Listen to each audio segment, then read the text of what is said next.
All right, folks, this is ambush training. So how do you ambush your enemy? So introduction. This is a very common maneuver used to defeat an enemy force. Normally cannot be used against a large force and more for smaller detachments. Meant to destroy or severely incapacitate an enemy force. It is not that an ambush is hard. It just takes planning and good leadership to carry out.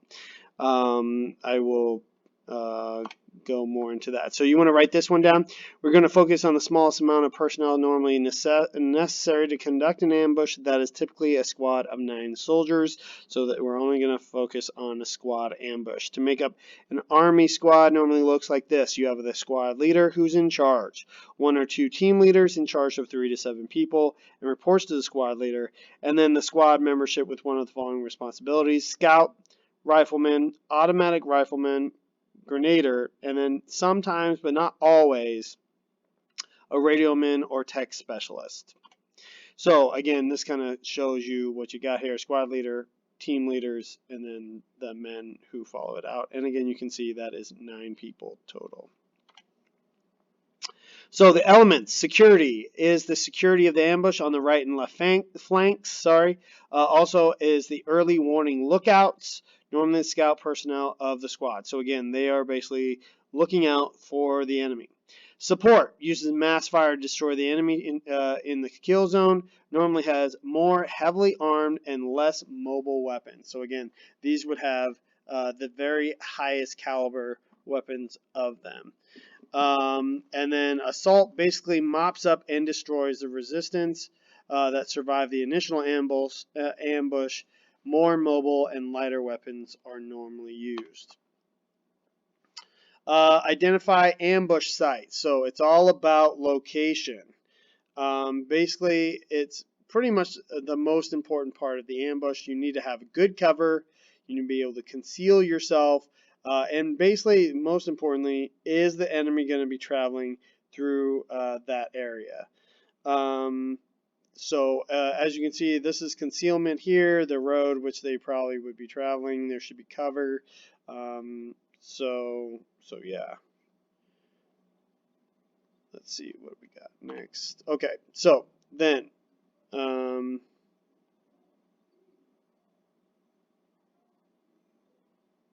sorry about that. Okay, so then you have the objective rally point. We're going to be calling it the ORP. It is necessary, and you want to write this down, for the ambush should be about 100 meters away from the road, okay, or the ambush site, okay, and the enemy should not be able to see it.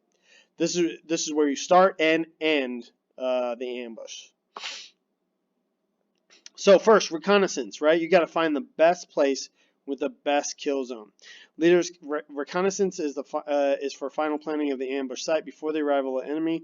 You will take your team leaders and probably your scouts. Kill zone will be identified and all of the squad position will be determined. Having your squad well concealed and good vantage point should be main considerations. So again, you basically will leave most of the squad there.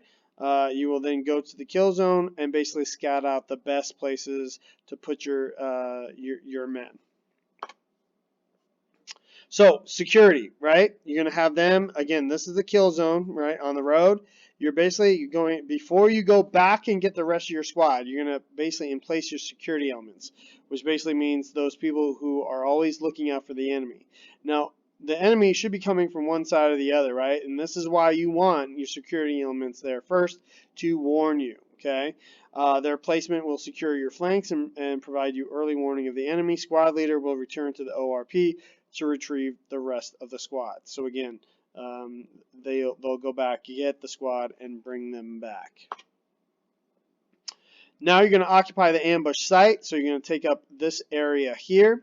Squad leader will first set up the support team, followed by an assault team, or the assault element. If available, explosives will be set and concealed.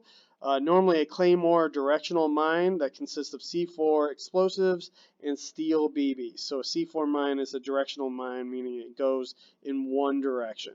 So the idea here is you basically will be setting up your support and your assault team in the middle, in between your 2 security elements there.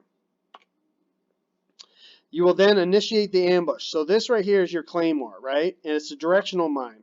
Okay, the claymore set here into the kill zone. A directional mine is not like a mine that blows up in all directions. A directional mine goes in the direction that you want it to go. So it goes only into the kill zone.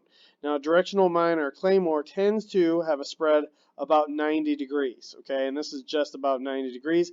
It basically hits most of the kill zone, right? So when the enemy is spotted, the scouts or security flanks will report to the squad leader. Once the enemy is completely in the kill zone, the squad leader will initiate the ambush. Normally, the squad leader will either set off the claymore or they will fire first, and then basically everyone will fire. You normally do not need to fire more than 1 minute unless they take cover, but normally if you got them by surprise, they will not have time to get to cover.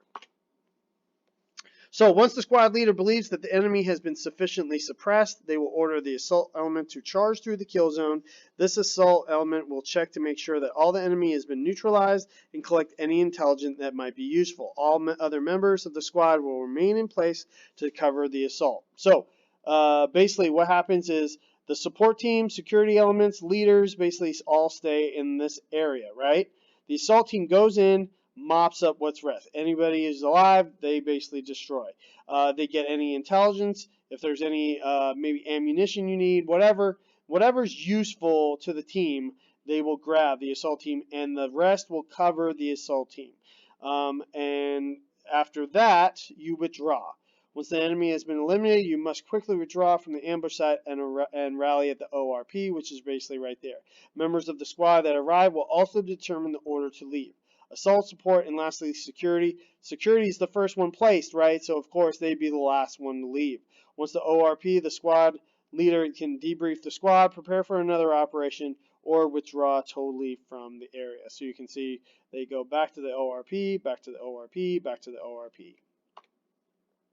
Right? In conclusion, you can watch this. It kind of gives you an idea of what it would be like. All right. Thanks a lot, guys.